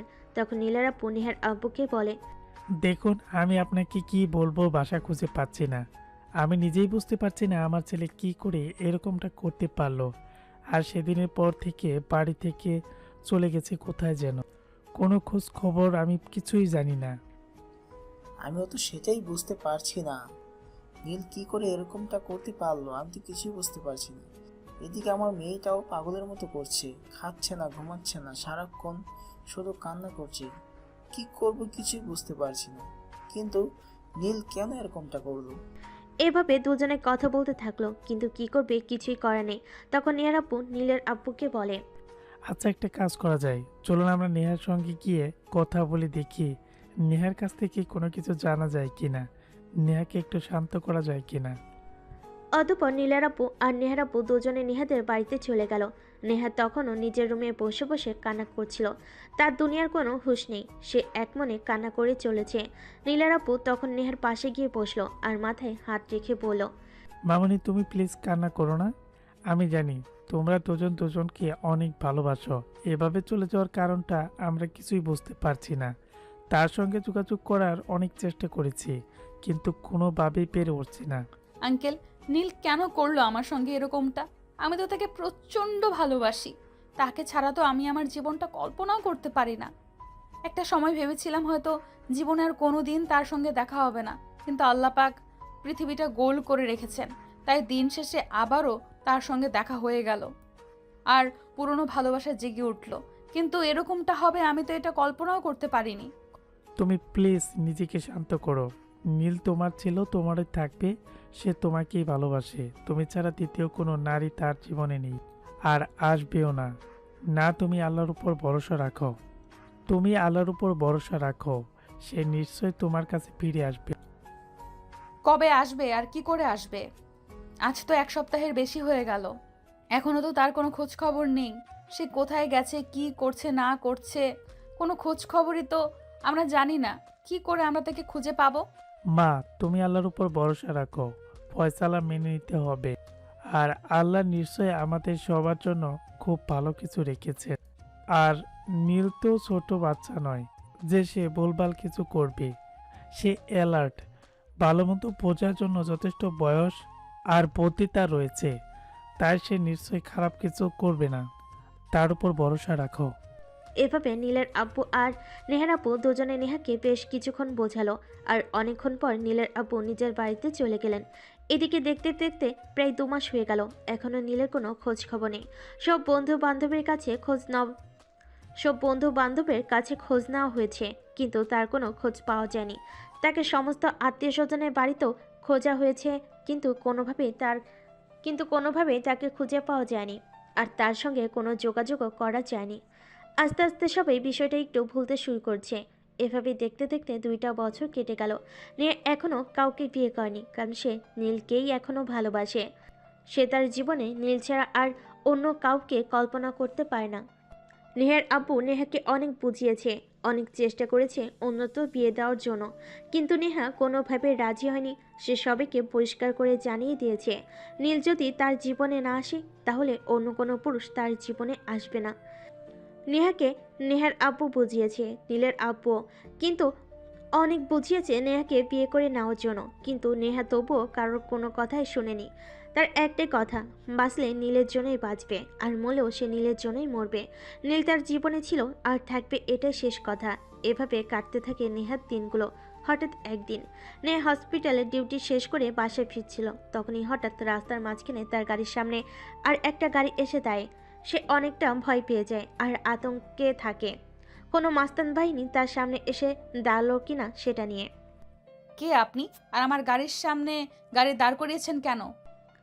তখনই কোনো কথা না বলে গাড়ির ভিতর থেকে নীল বের হয়ে আসে আর নেহার সামনে দাঁড়ায়। নেহা নীলকে দেখে একদম অবাকের চূড়ান্ত সীমায় পৌঁছে গিয়ে জিজ্ঞাসা করে, আরে নীল, তুমি এখানে কি করে আর কোথা থেকে আসলে? তুমি জানো তুমি চলে যাওয়ার পর আমরা সবাই তোমাকে কত খুঁজেছি, কতবার তোমার সঙ্গে যোগাযোগ করার চেষ্টা করেছি, কিন্তু কোনোভাবেই তোমার সঙ্গে যোগাযোগ করতে পারিনি। তুমি কোথায় ছিলে এতদিন? কেন যোগাযোগ করোনি আমাদের সঙ্গে? আমি সরি নেহা, প্লিজ আমাকে ক্ষমা করে দাও। আমি যে ভুলটা করেছি জানি আমার অযোগ্য, তারপর আমি তোমার কাছে ক্ষমা চাইছি। প্লিজ আমাকে ক্ষমা করে দাও। তোমাকে ক্ষমা চাইতে হবে না, আর আমি তোমাকে ক্ষমা করে দিয়েছি। দেখো, আমি তোমাকে ভালোবাসি, তোমার জন্য আমি সব কিছু করতে পারি, কিন্তু তুমি আমাকে এইটা বলো যে সেদিন তুমি কেন কাউকে কোনো কিছু না বলে বাড়ি থেকে বের হয়ে চলে গিয়েছিলে, আর এতগুলো বছর তুমি কোথায় ছিলে? সেদিন আমি বাড়ি থেকে বের হয়ে এসে জাস্ট সিঙ্গাপুরে চলে যাই, সেখানেই ছিলাম এতদিন, কিন্তু এত কিছুর পরেও আমি তোমাকে ভুলতে পারিনি।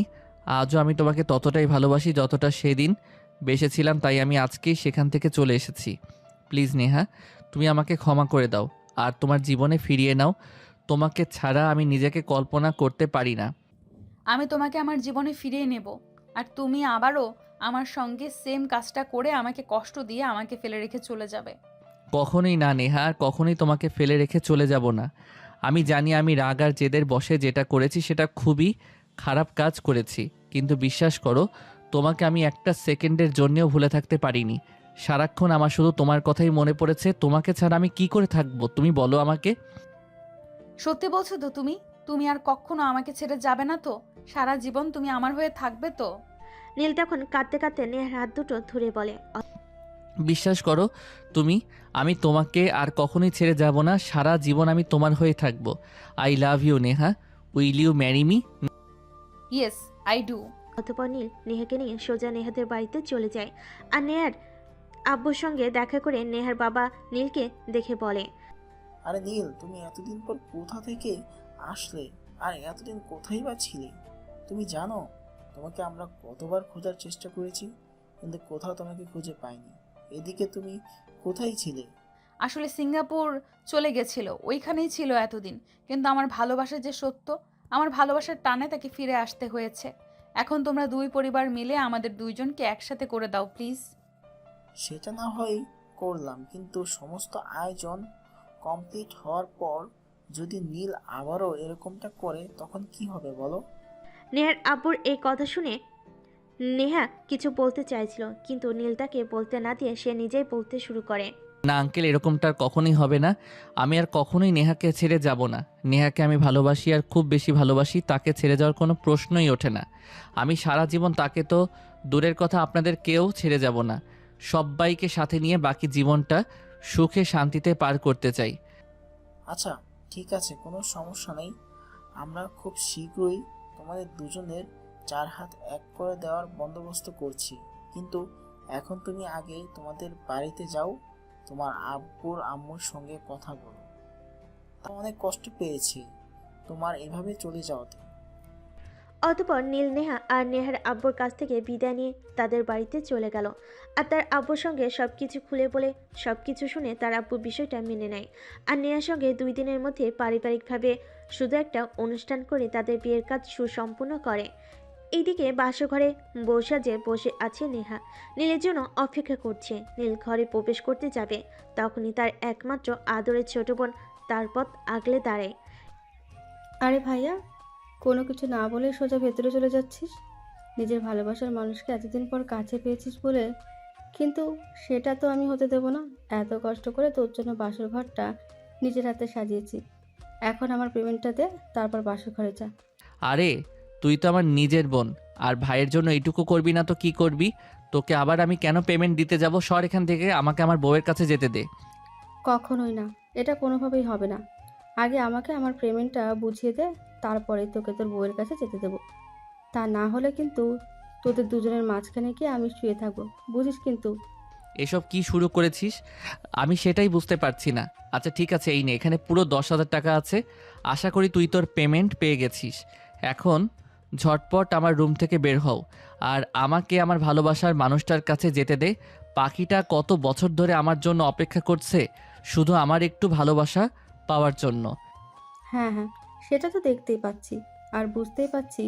এখন যা তুই তোর বউয়ের কাছে। আর হ্যাঁ, আমিও কিন্তু একটা ছেলেকে ভালোবাসি। আব্বুকে বলে ওর সঙ্গে আমার বিয়ের ব্যবস্থা করে দিবি, তা না হলে কিন্তু তোর খবর আছে। এই বলে নীলের ছোট বোন সেখান থেকে হাসতে হাসতে চলে গেল। আর এইদিকে নীল দরজাটা বন্ধ করে নেহার কাছে এসে বসে। তখন নেহা কান্না করছিল। এটা দেখে নীল তো একদম শকড। নেহা কেন কান্না করছে সে কিছুই বুঝতে পারছে না, তাই সে নেহাকে জিজ্ঞাসা করে, আরে নেহা, এখন আবার তোমার কি হলো? তুমি এখন আবার কান্না করছো কেন? এখন তো তুমি আমার আর আমি তোমার, আমাদের মধ্যে আর কোনো ফারাক নেই। এখন তো সারা জীবন আমরা দুজনে একসঙ্গে থাকবো। তারপরেও তোমার মনে কিসের কষ্ট? সব কান্না কষ্টের হয় না, কিছু কান্নার পেছনে কিছু সুখ লুকায়িত থাকে। আমি তোমাকে পেয়ে গেছি, আমার আর দুনিয়াতে কোনো কিছুই চাই না। সারা জীবন নিজেকে তোমার ভালোবাসার বন্ধনে আবদ্ধ করে রাখতে চাই। কখনো আমায় ছেড়ে যেও না। তুমি যদি আমাকে ছেড়ে চলে যাও, আমার মরে যাওয়া ছাড়া আর কোনো পথ খোলা থাকবে না। কারণ আমি তোমাকে এতটাই ভালোবাসি, তোমাকে ছাড়া 1 সেকেন্ড কল্পনা করতে পারাও আমার জন্য মৃত্যুর সমতুল্য। দূর পাগলে, আমি কি এত দূর থেকে ছুটে চলে এসেছি তোমাকে ছেড়ে চলে যাওয়ার জন্য? আমি তোমাকে কখনোই ছেড়ে চলে যাব না। আমি তোমার আছি আর তোমারই থাকবো, কারণ তোমাকে যে আমি ভীষণ ভালোবাসি, নিজের চাইতেও অনেক অনেক বেশি ভালোবাসি। আই লাভ ইউ পাগলি। Love you two. নীল তখন নেহার চোখের পানি মুছে দিয়ে বলতে থাকে, আজকের পর আর কখনো যেন তোমার চোখে পানি না দেখি। সব সময় হাসি খুশি থাকবে, আমার জন্য হাসি খুশি থাকবে, কারণ তোমাকে হাসি খুশি দেখতেই ভালো লাগে, কান্না ভেজা চোখে নয়। আর এখন এসব কান্নাকাটি বন্ধ করো।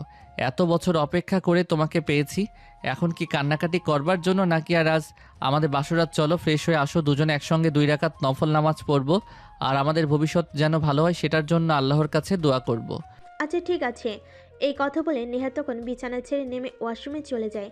তারপর ফ্রেশ হয়ে অজু করে এসে দুজনে একসঙ্গে 2 রাকাত নফল নামাজ আদায় করে আর আল্লাহর কাছে তাদের সুখী দাম্পত্য জীবনের জন্য দোয়া করে।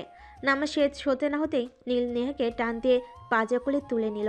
এমন অবস্থায় নেহা নীলকে বলতে থাকে, আরে এটা তুমি কি করছো? তুমি আমাকে কোলে তুলেছো কেন?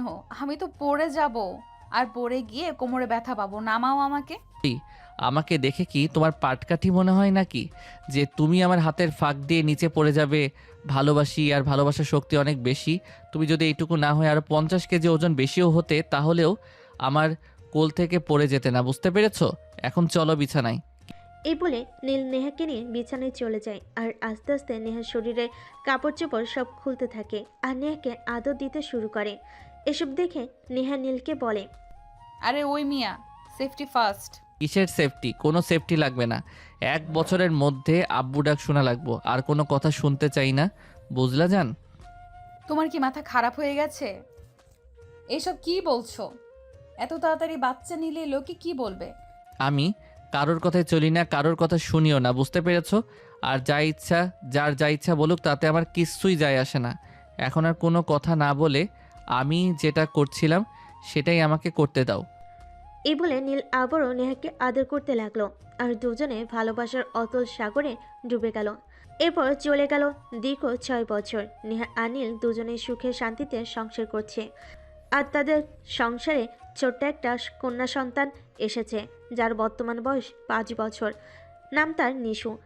তাকে এই বছর স্কুলে ভর্তি করা হয়েছে। প্রতিদিন সকালবেলা বাবা মা অফিসে যাওয়ার আগে তাকে স্কুলে পৌঁছে দিয়ে যায় আর স্কুল থেকে ফেরার সময় তার দাদা ভাই তাকে নিয়ে আসে।